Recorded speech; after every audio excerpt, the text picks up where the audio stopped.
Welcome back to the Ed Morrissey Show. Joining us, as always, on Tuesday's podcast, Andrew Malcolm, the Prince of Twitter. And I forget what I called you the last time, but over at RedState.com, he's one of our columnists at RedState.com. What did I call you? It was something really clever, too, Andrew. Was it the masseuse of RedState? No, I don't think it was the masseuse of RedState. I think there was some alliteration. It had to start with an R. The Royal Regent. The Regent of RedState, yes. Yeah, it's a good crowd over there, you know. They really turn out the stuff. Oh, and of course, you've got a great column up. We should just go ahead and start off with your column over there. VIP column that came out yesterday, I believe, yesterday afternoon, as we're recording this on Monday. The real reason behind Breyer's retirement is ominous for Democrats. There's a lot that's ominous for Democrats right now, Andrew. Yeah, well, it's a long time. It's 40 weeks until the midterms, but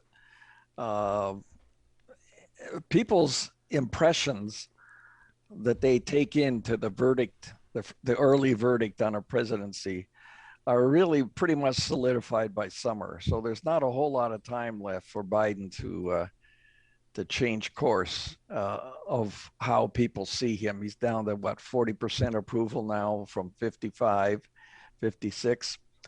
Yep. And on the subjects, economy, pandemic, and so on, it's even worse than that. So he would like to change the narrative. And what is kind of haunting the back of my mind is that some kind of military operation with Ukraine would certainly change the narrative away from that and make him a commander-in-chief, even though he's not one. So that's a little worrisome. But the Breyer retirement is the main focus of the column was that it's basically a confession or admission by Democrats that they're going to lose the Senate too, or at very least a deep concern that they're going to lose the Senate. Right. It's 50-50 now, as you know, and that makes it, interestingly, the Judiciary Committee that's going to hear the confirmation on whomever it is also 50-50 and 10-10 Republicans and Democrats. So there could be some problems there. But the fact is that they're in a hurry. They're in a hurry to get all this big spending done before they get shellacked in the House. And they're also in the hurry to get this confirmation of a new justice done. And I see some blowback over the weekend on the polls. What was it? You guys had a poll. What was it? 76% said no, he should just pick on qualifications, not just race. Yep. And there was a cartoon of Biden looking at a color chart to pick his next Supreme Court nominee. It's like Bill Clinton. Remember, he did a poll to find out where he should go on vacation, where that would make him popular. Right. Yeah. It's if I was the nominee, I would be embarrassed that you get picked for I guess Kamala Harris was picked for being black, and the same is going to go on for whomever he picks if he follows through with his promise. Biden is not so good on keeping promises, that's for sure. We weren't going to have a vaccine mandate. We weren't going to have a mask mandate. We were going to get all the Americans and allies out of Afghanistan. There's a whole bunch of things that he changed his mind on, and he's just oblivious to it. And of course, the media that wants him to succeed, they're not going to blow the whistle on him after a first day or two. So it's ominous for the Democrats. I guess it's good if you're a Republican and you want to pounce on some issue like this, but it's not so good for the country. Well, I think that, you're talking about the ABC Ipsos poll that came out over the weekend on this. Yeah, 76%, I believe, wanted the pick to just be solely on the basis of qualifications. And I think that that really speaks to how much the Democrats are out of touch with the actual voters here, and how much that they are. I mean, really honestly, I mean, and this is the whole, there's this quote in a Politico article. It just popped up a couple hours before you and I were doing this. And it was the Nebraska Democratic Party chair, I think her name is Jen Psaki, who said, you know, we're doing all these wonderful things as Democrats, but voters aren't on our side. And I would argue that it's not that voters aren't on their side, it's that they're not on the voters' side. The voters side, yeah. I mean, they're not paying attention. Yeah, totally tone deaf, right? You've got inflation raging, you've got supply chain crises up and down, up and down the distribution chain. Wait a minute, Ed. Joe said the supply chain crisis was ended in December. Yeah, and Jen Psaki, we're going to get to, I guess we can bring this up now. Jen Psaki said that what crime rate? What crime concerns?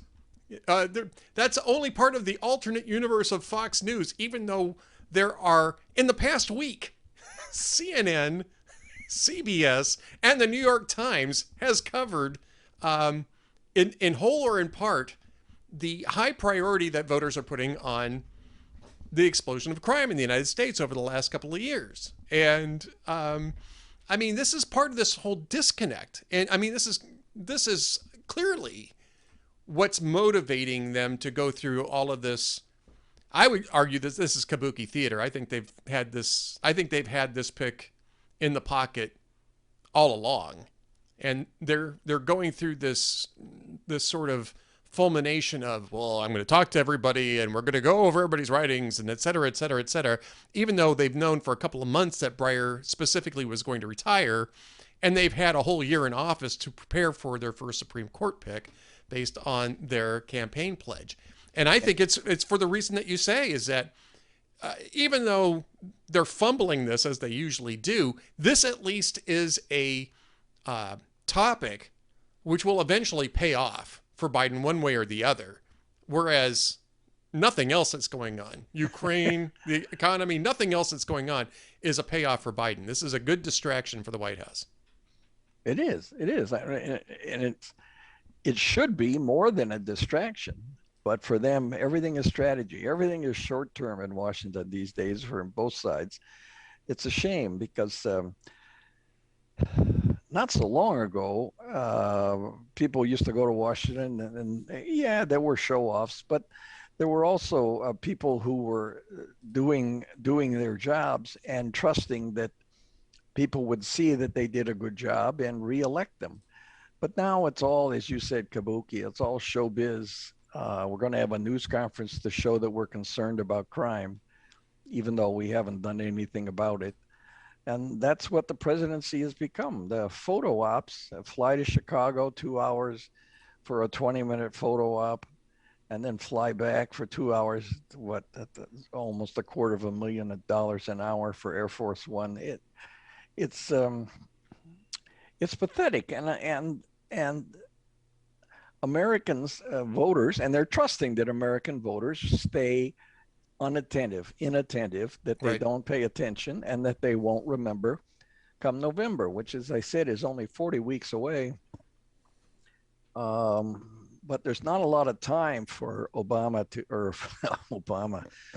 Biden to change the impression of what he's doing. Now he's going to try to go out. He says he's going to go out and do more, but every time he goes out and does something, he does his little whisper thing, or he does some gaffe that feeds that narrative that he's a little loopy. Not just a little loopy. I mean, again, you're dealing with a confidence crisis here, a confidence crisis cascade. If you look at these polls, that I don't think we've ever seen a Democratic president, maybe not since Carter, but Carter spent 3 years earning that before it finally arrived, right? I mean, this started within, 7 months of Biden taking office. He was almost precisely 7 months after he took office. This thing started to go the wrong direction, and it's been going massively in the wrong direction ever since. And so the Supreme Court thing here is a real lifeline. But and you mentioned this. I mean, you talk about how this is a tacit acknowledgement that they got to get this done quickly, not just because they don't think that they're going to win the Senate in the fall, which I think is very much the case. I think but also the fact that they might not hold it for very much longer just because of, random fate. They're one heartbeat away, basically, from losing control of the Senate. And there's a lot of elderly people in this. Well, really, in both parties, there's a lot of elderly people in the Senate. Yeah, I mean, Nancy Pelosi turns 81 next month. Dianne Feinstein's going to be, what, 88, 89, something 89. Like that? Gerald Grassley is he's 88, I think, already. Yep. But all of the House leadership, the three top Democrats, are all in their 80s. Schumer's 70.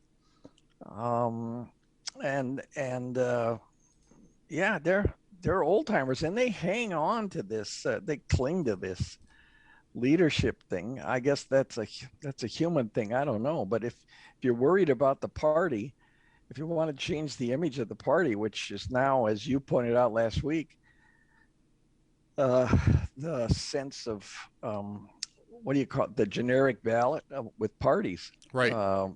Has gone the other way by what, 9 points, depending on which poll. Yeah. So, and bear in mind too that generally speaking, on that generic ballot, Democrats need at least a 5-point margin just to hold serve, right? I mean, if it's anything less than D+5, they're in trouble. And we're seeing some results R+9. I mean, this is like, it's not just a red wave. It's sort of like that scene from The Shining where the elevators open and blood just comes flying out. Well, I worked for a politician for 2 terms, and it's at state level, and he always tried to calm people down, because a lot of the staff people were saying, "Oh, well, we've got to do this. This will look good. We got to do this." And he said, no matter what we do, voters are going to figure it out. Now, that's in a smaller society than the entire United States. That was in Montana, which has just over 1 million people. Right. And 3 electoral votes, or 4 now, or will have 4. But his confidence may be a little bit outdated, but that voters will figure it out. And it seems it took 7 months, and a lot of voters have figured it out, that they didn't pay enough attention to the guy they were electing. They were all focused on the guy they were unelecting. Right.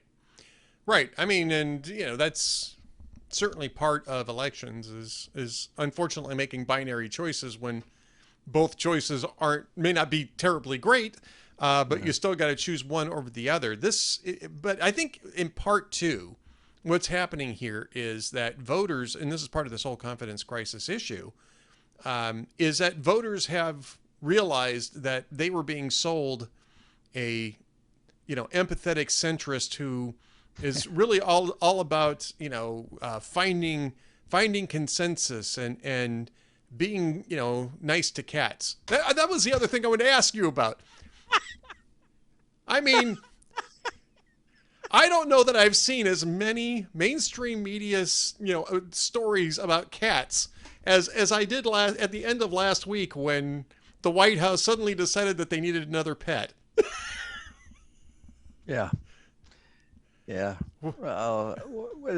Clinton had one.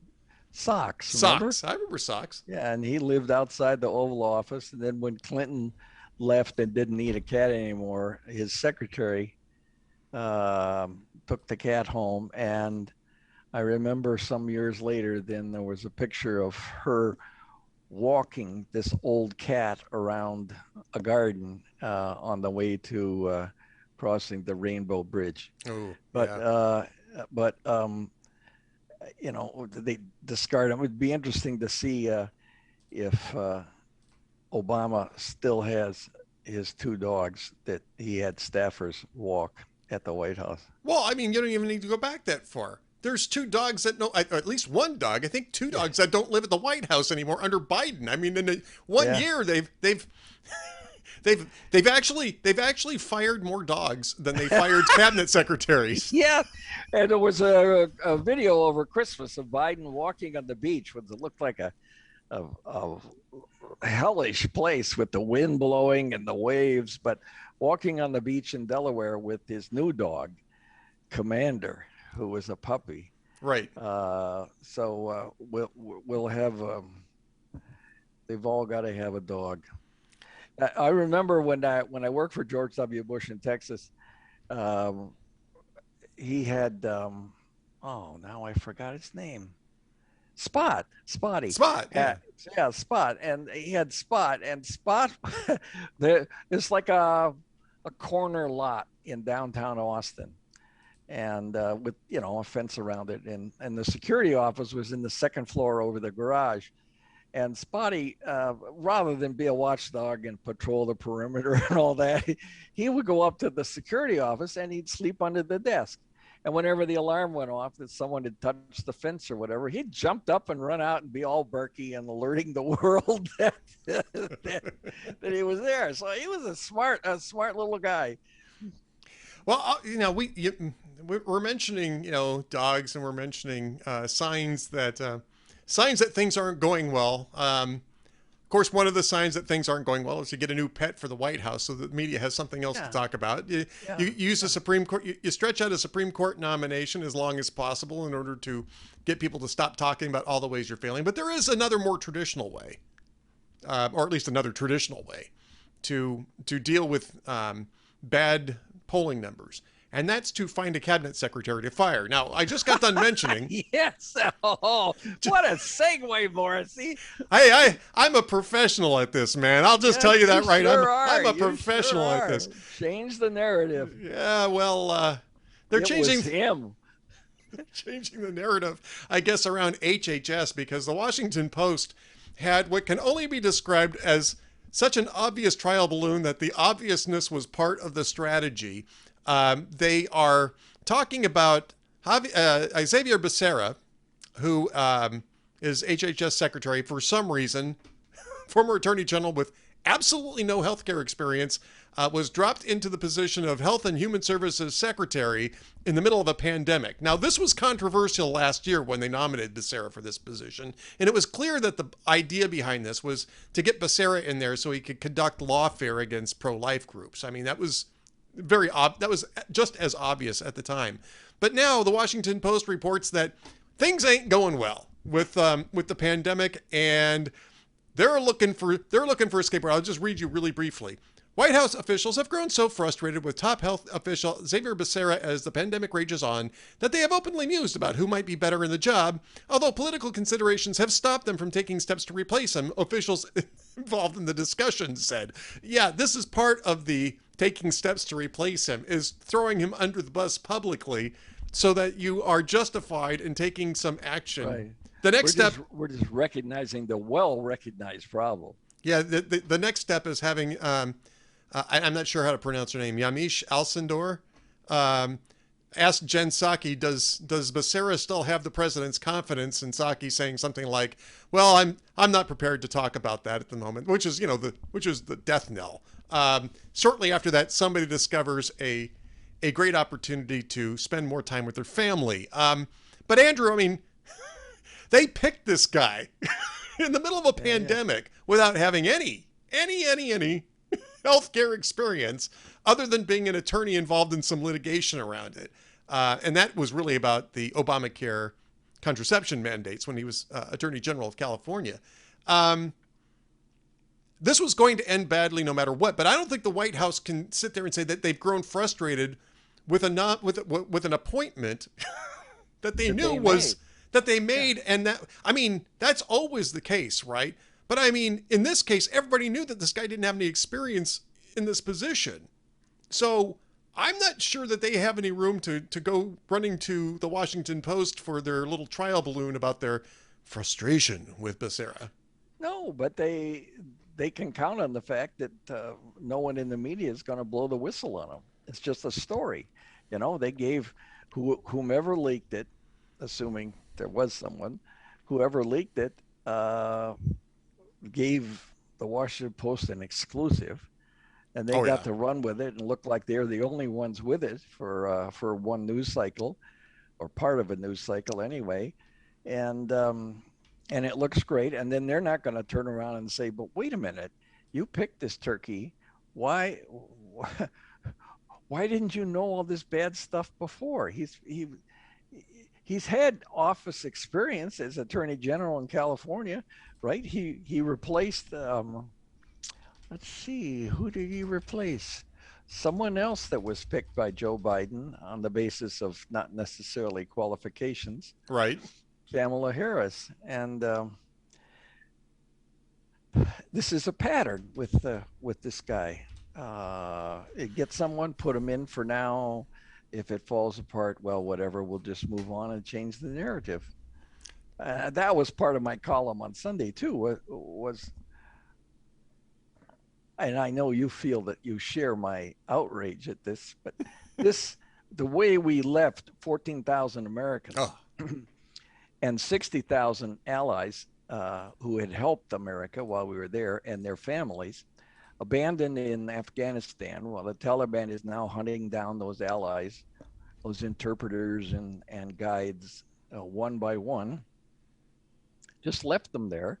Yep. After Biden promised on ABC national television news that the troops will stay as long as to get everyone out who wants to get out.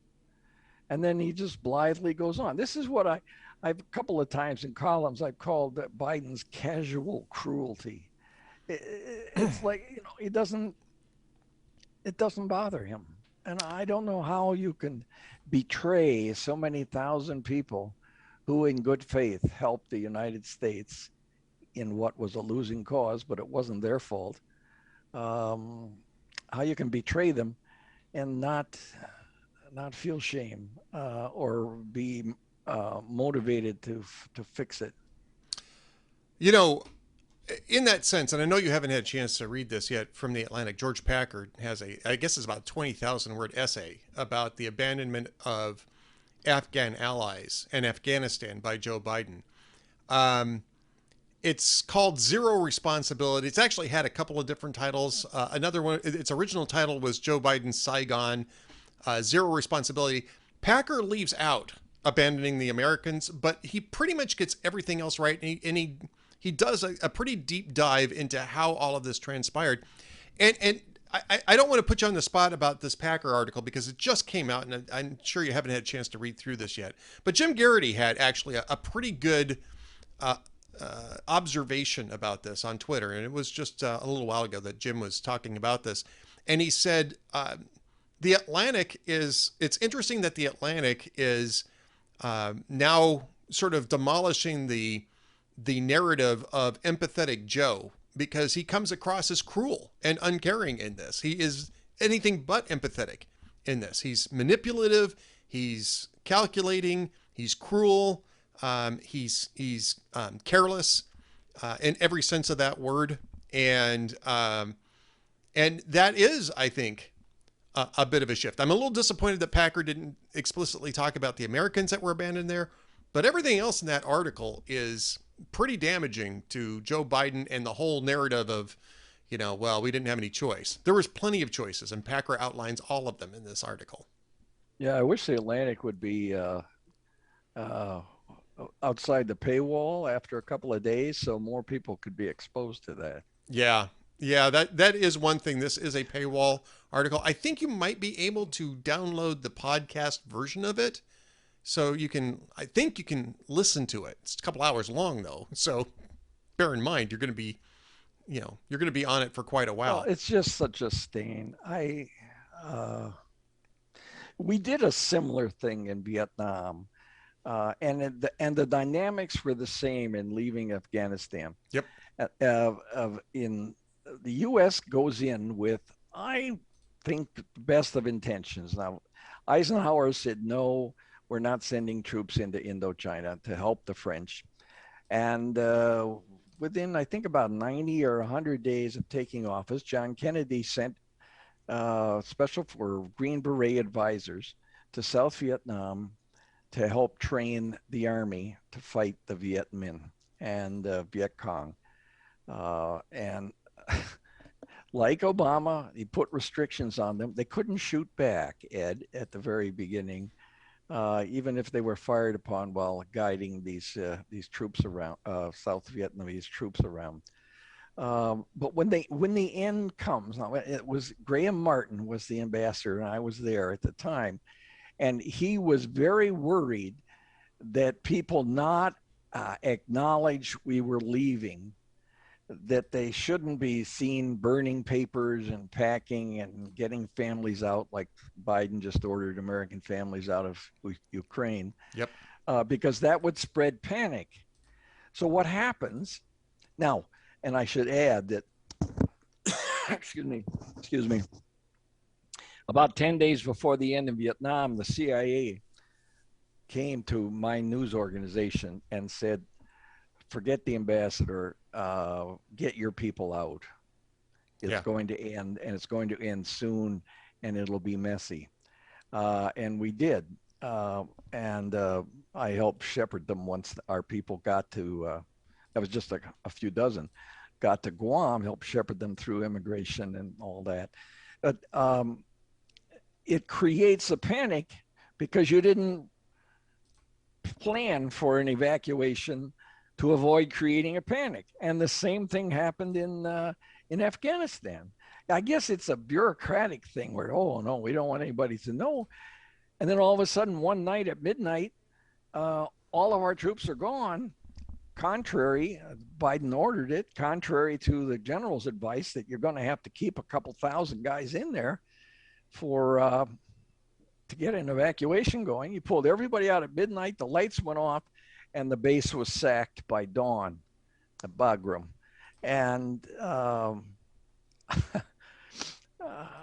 this is another thing, like all the variants of COVID that Biden was not prepared for. And they've admitted, they said, oh, we were surprised by this. How could you not be surprised? How could you be surprised when you double cross? They didn't even tell the host country, Afghanistan, we were going. So 60,000 of our people and their families are stuck there and getting hunted down. And Biden is blithely going on about going to Pittsburgh to mark the end of a racist bridge. Right. And by the way, you'll be glad to know that Packer draws a whole lot of parallels between the Vietnam experience and what happened in Afghanistan. It's actually a really good article. Like I said, I'm disappointed that he didn't actually explicitly include the fact that we'd abandoned 14,000 Americans in Afghanistan. That point doesn't get made in this article. But and that's not a quibble.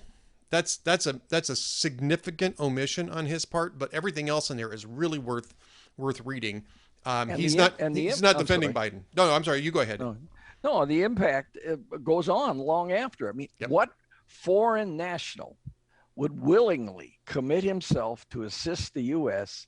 in any future operation? Not necessarily military, but any. Because the U.S. has its own priorities, and when we're done with you, see ya. Yep. We got politics in the United States, folks, and we don't want to be seen. Gerald, this goes for both parties do this in Washington. Near the end, on Easter, Gerald Ford was president, and he ordered a C-5A Galaxy to fly from Sacramento to Saigon. It had 37 105 millimeter howitzers on board, and this was to help the South Vietnamese army. Yeah. Now, the war is now down with Saigon being surrounded. Everybody knows it's going to end, but for political purposes, you're showing military support.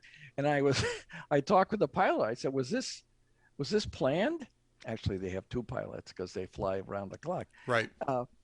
I said, was this planned? He said, no, I got called up. I think it was around Easter. He said, I got called up at midnight. And I said, you're going to Saigon in the morning. I said, oh, okay. I didn't even know what we were bringing. So he shows up to fly his immense plane. Those things, Ed, those things are huge. To fly it with 37 105 millimeter howitzers. I just and that somehow assuaged American guilt. Well, we sent them the guns. What? Yeah. It's a shame, and I'm embarrassed. It's all cover your ass politics. All right, Andrew, we're almost out of time here, but we can't let you go without hearing the jokes of the week, man. Yeah, let's see. These are all old ones because these guys have been on vacation. So Jay Leno, it's a replay. He said Huntington Beach, California is trying to embarrass drunk drivers by putting their mugshots on Facebook. Have you been on Facebook, folks? People already put their drunk photos there. Yeah. Another Conan replay says Oprah says her heart has been broken twice.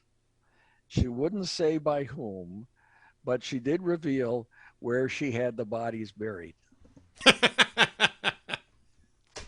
And finally, Jimmy Fallon replay says Obama took Michelle to a steak restaurant for her birthday.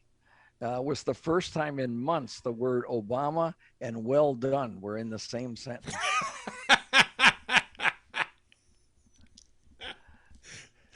Oh my goodness. Okay, there you go. Yeah, well, Biden and well done. Yeah, I'm not even sure you're going to get that at a steakhouse, man. That's how bad things are getting here. There was another one where they said they had the birthday party and for the 5th year in a row, while Michelle was looking at the cake, Biden stepped in and blew all the candles out. What? Yeah. But he was just Crazy Joe then. Now he's commander in chief. Yeah. Now he's in charge of the nuclear button, folks. Yeah, right. Hope you feel good about that. All right. Well, I feel good that every week we've got Andrew Malcolm, the Prince of Twitter, the Regent of RedState. I've got that right. RedState.com. You can find him at RedState.com, but he's always on Twitter at AHMalcolm, on Twitter at AHMalcolm.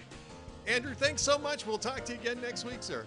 You bet, Ed. Thanks so much. Thanks, everybody. This is Ed Morrissey of HotAir.com for Town Hall. Nebraska Democratic Party Chair Jan Klebe lamented this week that we're doing all these good things as Democrats, and yet voters don't seem to be on our side. Like the White House and Democratic leadership in Congress, Ms. Klebe gets this entirely backward. Inflation, shortages, the pandemic, and crime touch most Americans' lives every day, either directly or indirectly. Spiking crime rates limit our freedom of movement. Inflation erodes our buying power, while pandemic policies and the supply chain crisis keep grocery shelves empty. Rent has spiked upward by as much as 40% in urban areas.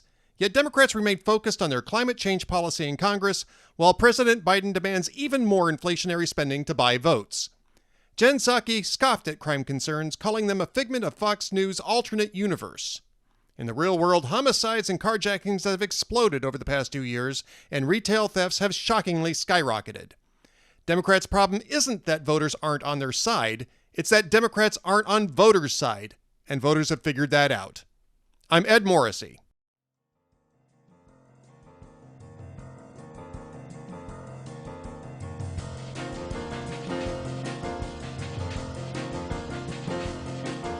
Welcome back to the Ed Morrissey Show. Joining me is one of my good friends, my partner in crime on the radio in Minnesota for several years.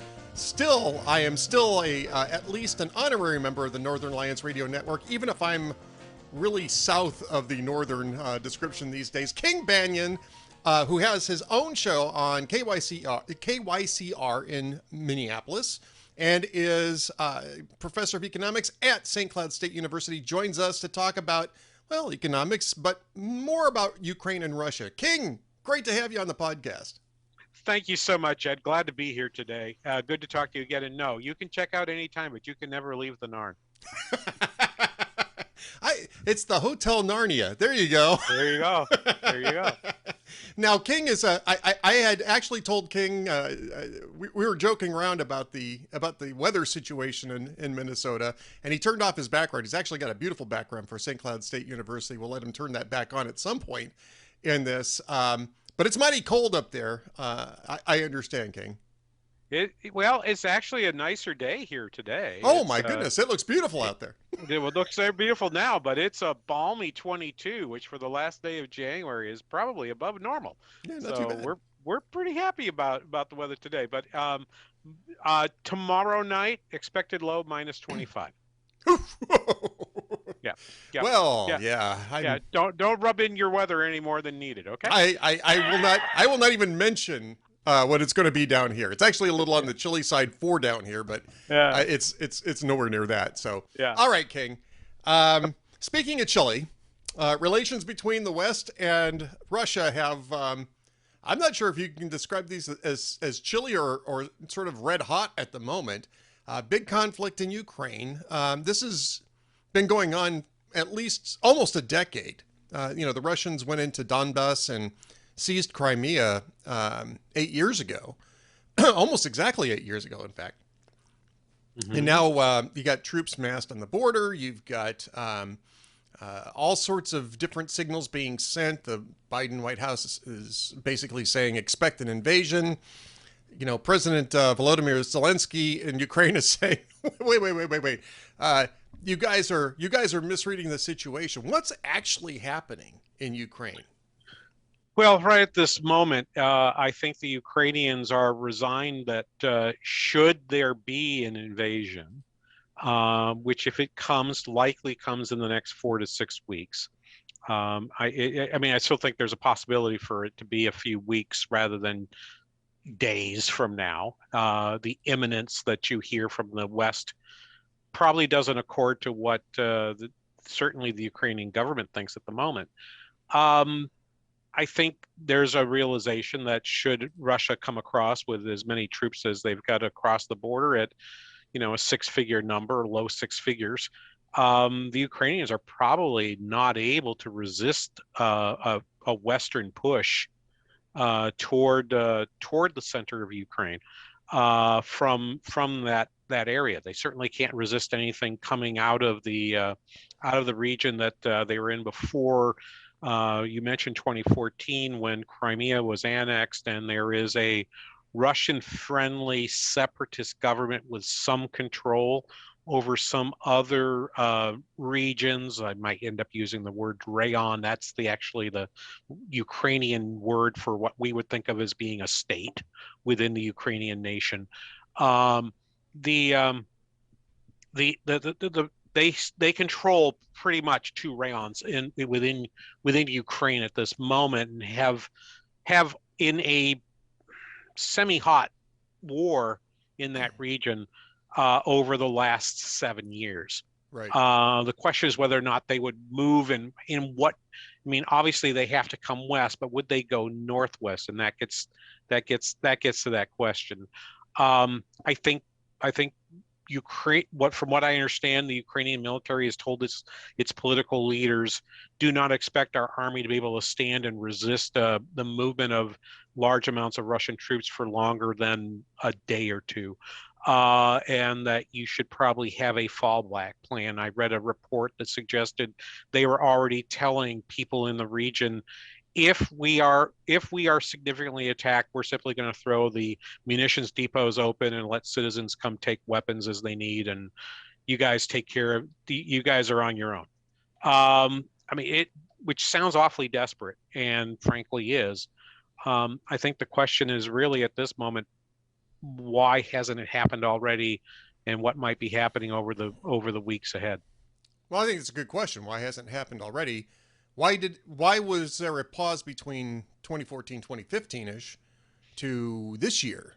And I don't necessarily think that it's simply who's in the White House at any one time. I mean, there's lots of factors that go into this, including, what happened in terms of elections in Ukraine, for instance, what happened, what's happening in areas like Belarus,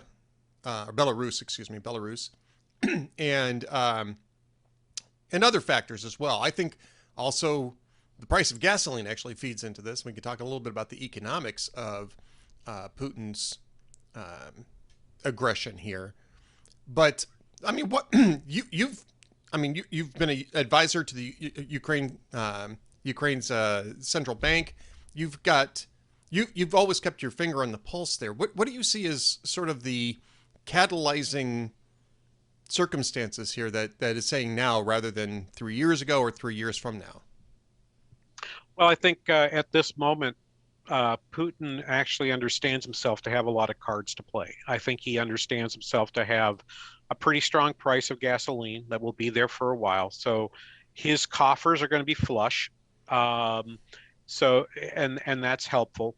But meanwhile, public opinion of him appears not to be as strong as it has been historically, and so nothing gets your public opinion numbers up quite like a conflict with your near neighbor. I think the thing to think about, and I was listening to a podcast with Leon Aaron at AEI not too long ago, I think last week. I wonder really whether it might be possible that Putin is making a lot of noise. It builds up his numbers, it builds up his prestige. Aaron says, in essence, hey, one thing that the Russians really like is to see that the West is asking them for stuff. And we are certainly showing up and getting a lot of meetings with Putin. Putin's getting a lot of FaceTime with President Biden, with the EU and so forth. And it makes him look very important. That's helpful for his public opinion polls.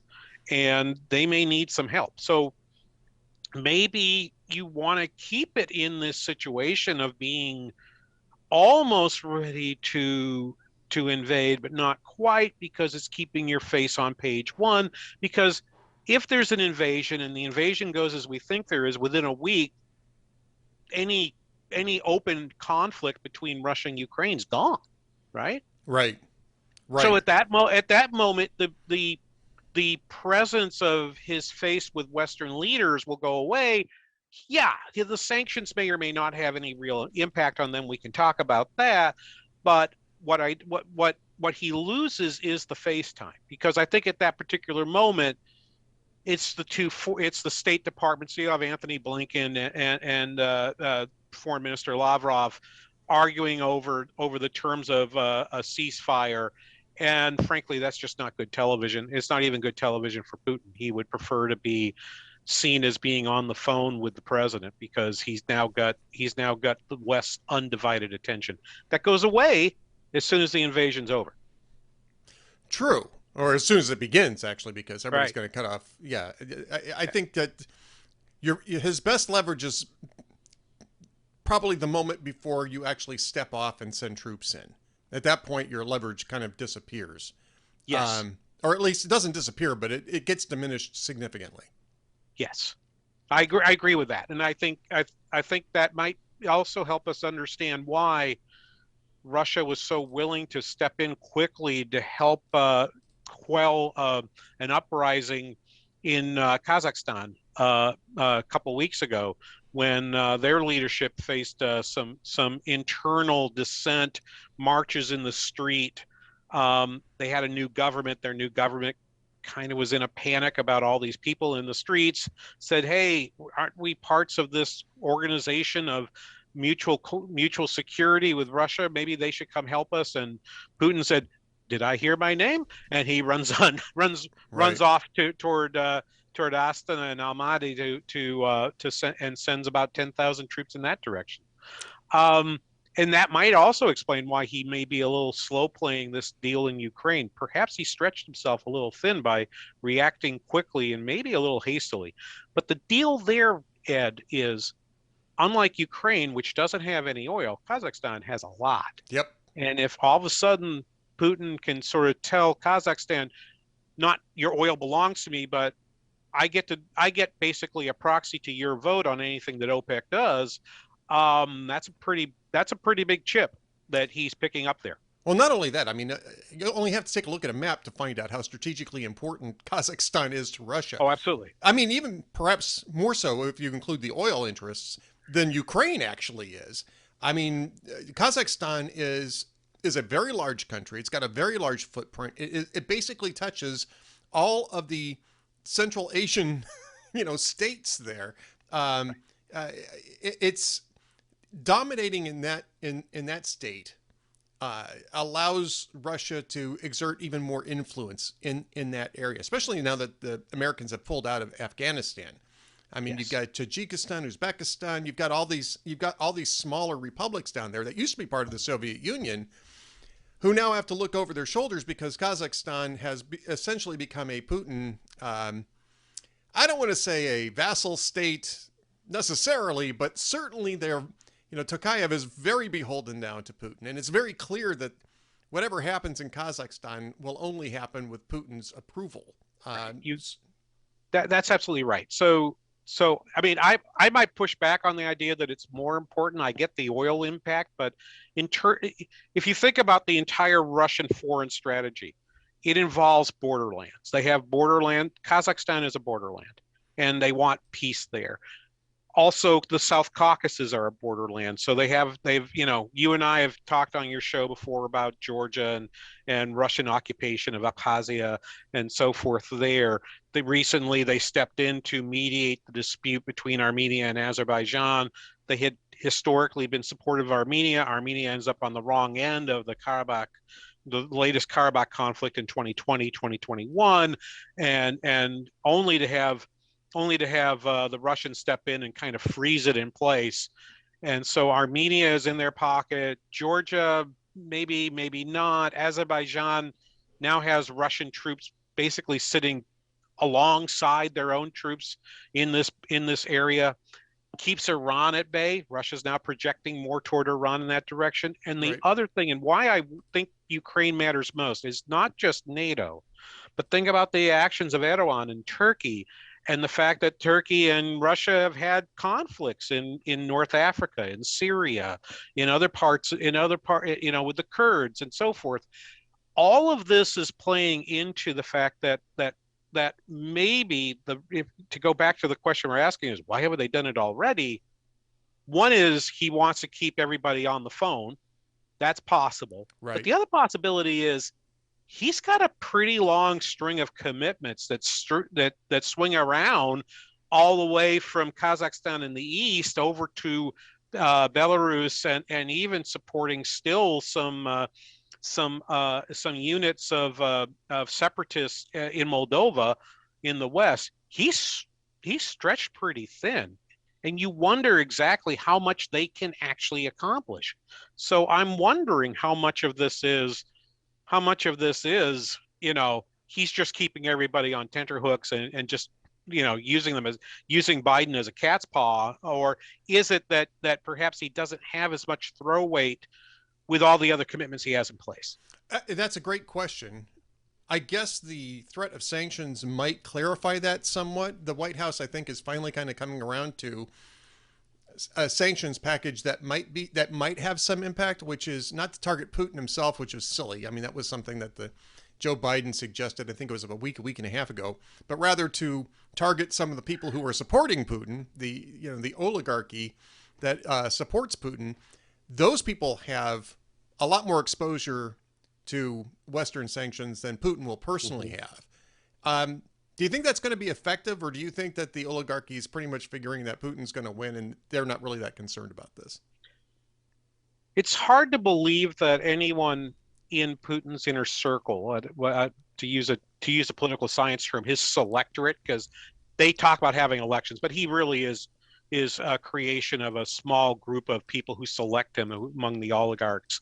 I think to myself, does he have the resources to keep them satisfied? I think the answer is yes.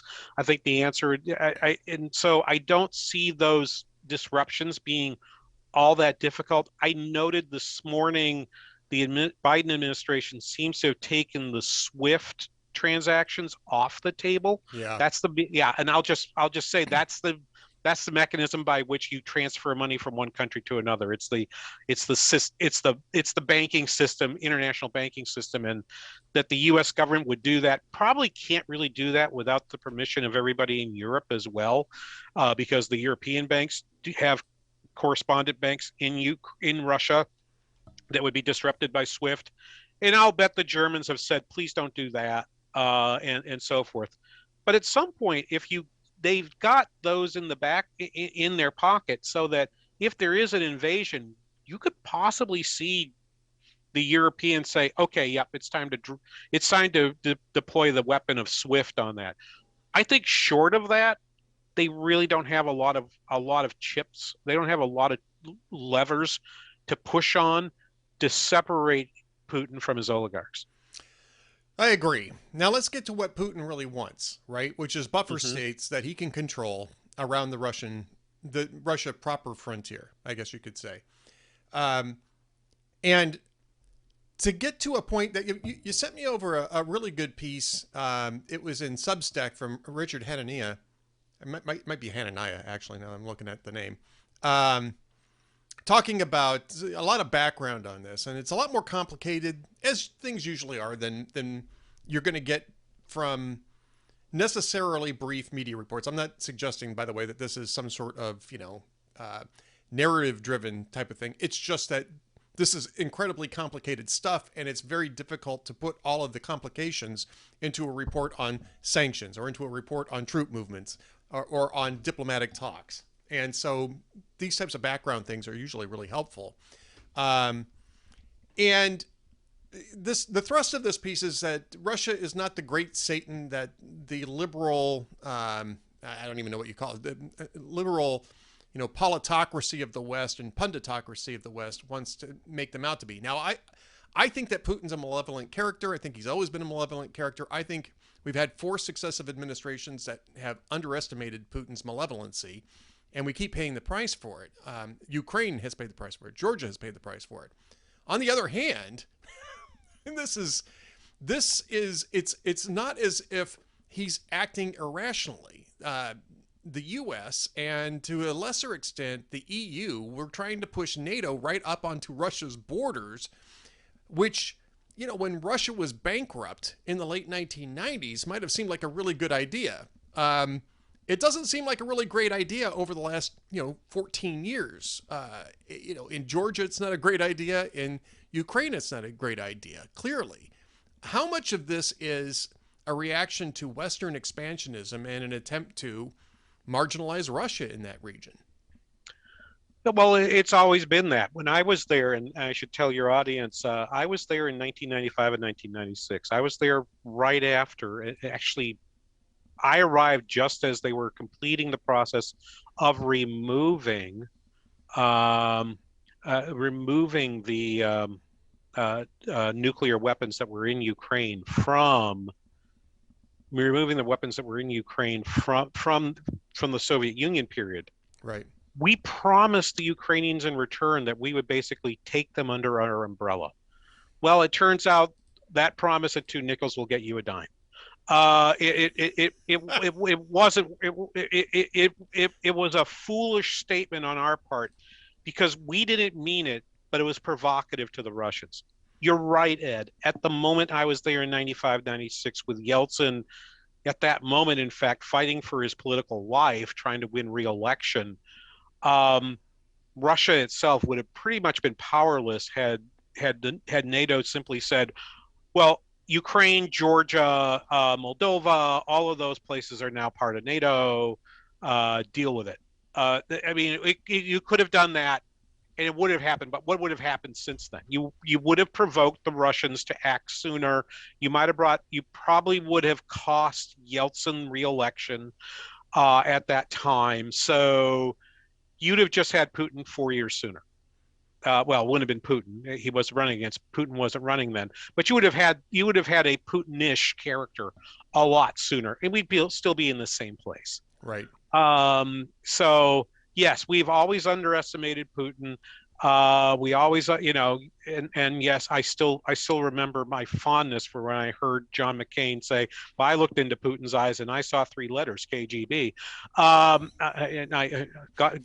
rest John McCain's soul. I think that's one of the most fabulous things ever said about Putin, and fully agree with it. But I think we then, having made a promise we weren't willing to keep, never got NATO to coalesce around a strategy for an Eastern expansion, of whether it was a good idea, how it would be a good idea, how would they admit folks to NATO, And importantly, how would they expand EU into that area? And it has always been a haphazard thing. I mean, if you think about the fact that we actually had to change the name of a country to North Macedonia just because the Greeks were upset that Macedonia was also the name of a region in its own north, right? Right. If it took, gosh, I think 2.5 years to get Macedonian accession to the EU just to do a name change. If so, how much harder was it going to be to really branch the EU into that area? They've never thought this out. They have frankly sleptwalked through 25 years of this process ever since they told the Ukrainians, yeah, give up your nukes, you'll be fine, we'll take care of you, right? Yeah. And we've led them down, and then we have haphazardly stepped forward to support people. When I was there in 95, 96, I was at the National Bank of Ukraine. The governor was Viktor Yushchenko, who eventually becomes the president during the Orange Revolution. And that was a period of time in which the Russians were very upset, but still didn't have a whole lot of capacity to do more than monkey around. 10 years later, they had the capacity to actually send troops surreptitiously into Kiev to back the current then Russian supporting government that got overthrown by got overthrown and eventually leads to the election of Zelensky. This is all happening while Russia is gathering strength, and we still don't have a plan. Right. I remember we talked about this on a show you were guest hosting last week, and I heard and we got some blowback in the comments about the fact that I'm kind of a little I was a little they said you guys are just not supporting Ukraine. I'm like, well, we haven't supported Ukraine for 25 years, and frankly, if we were honest about it, we never intended to. Right. And to think somehow now you're going to rush in with what? You would need what? 25, 30, 35,000 U.S. troops on the ground. You need a footprint as big as we put into Afghanistan, a footprint as big, not as big as we put into Iraq, but you'd need a pretty big footprint to put up enough force to at least hold the line against 100,000 Russian troops. These are not Northern Alliance, irregulars. This is not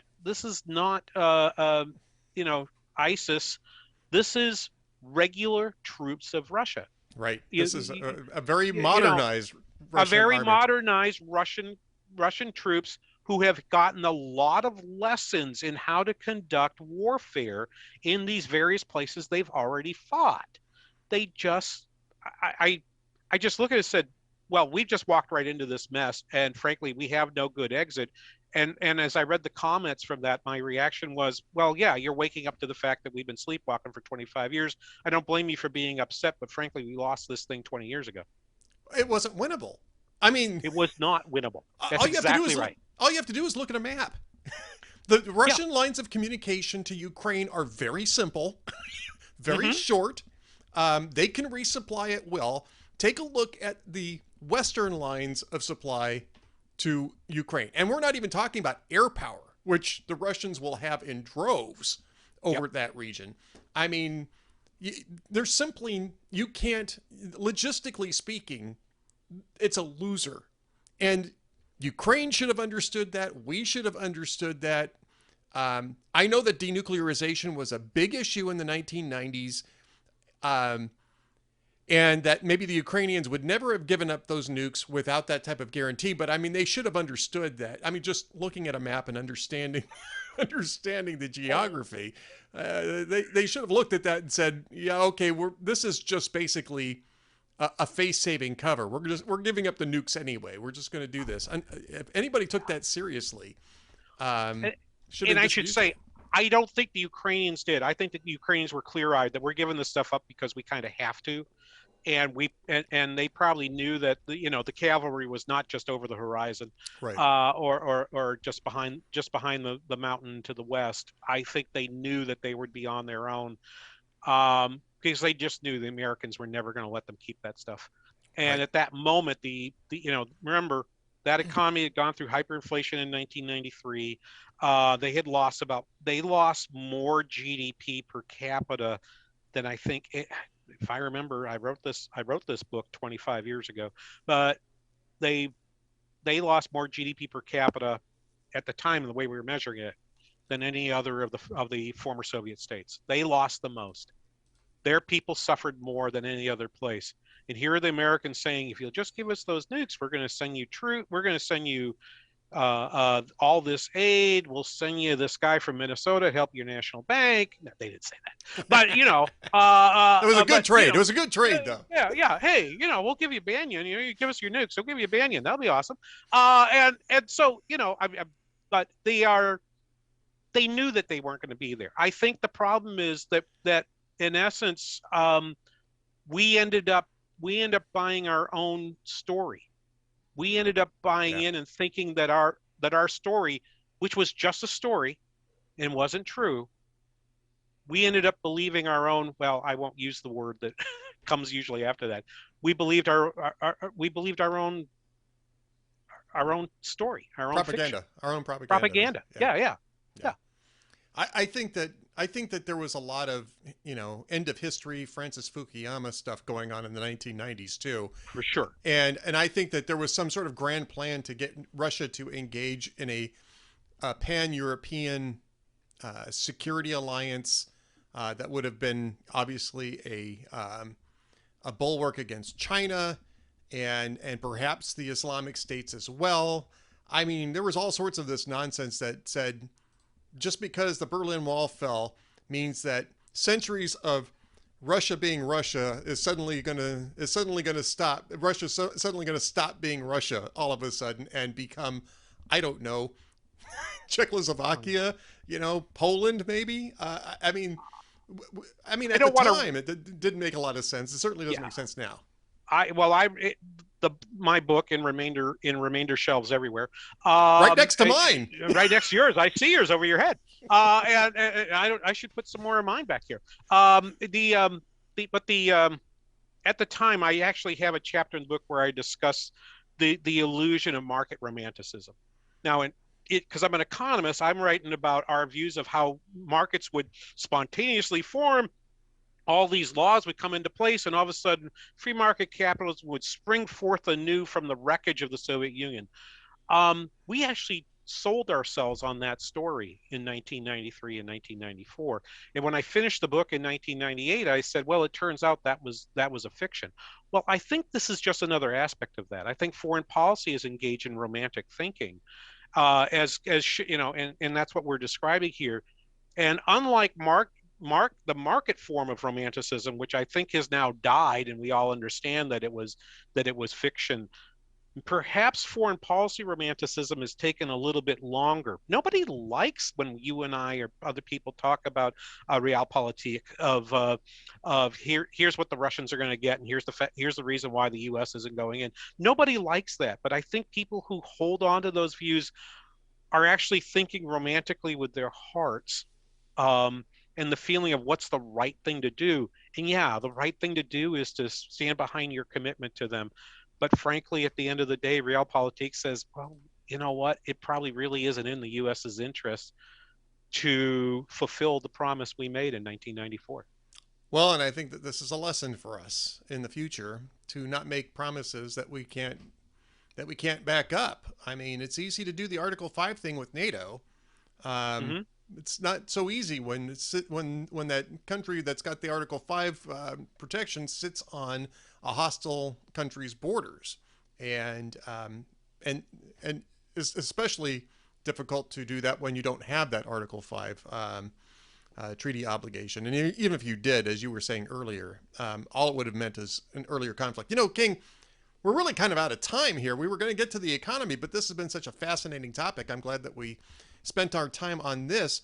We're going to get you back for a talk on economics next, maybe next couple of weeks or so. We'll get you back to do that. But in the meantime, where can people find you and tell us about your on the air show in the Twin Cities?